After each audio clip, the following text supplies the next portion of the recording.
Pemirsa, Bank Indonesia mencatat hampir 2 triliun rupiah uang tidak layak beredar di masyarakat. Saat ini Bank Indonesia masih terus berupaya menarik uang tidak layak edar di masyarakat. Adalah setoran dari bank-bank yang masuk ke BI.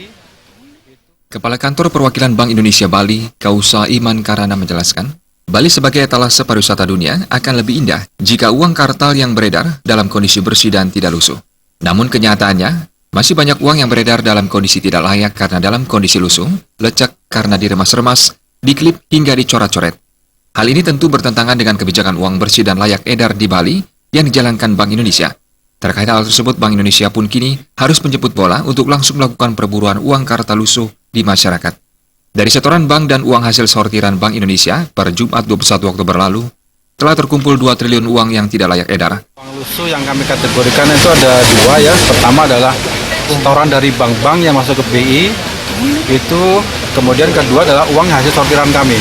Itu sekitar 2 triliun uang lusuh yang masuk. Oleh karena itu kami tetap menghimbau kepada masyarakat, tolong perlakukan uang rupiah ini dengan baik, antara lain dengan tidak mencoret-coret, tidak meremus-remus, kemudian juga tidak diklip, seperti itu. Sehingga uang kita akan semakin awet untuk diedarkan.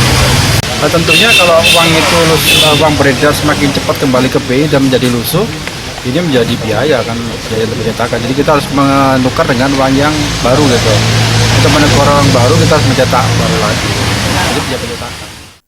Selain melalui upaya penarikan uang lusuh, Kausa Iman Karana juga menghimbau masyarakat supaya memperlakukan uang rupiah dengan baik dan benar, seperti tidak mencoret-coret, dilipat, dan diremas, agar kondisi fisik uang lembaran dalam keadaan awet dan tetap layak untuk diedarkan.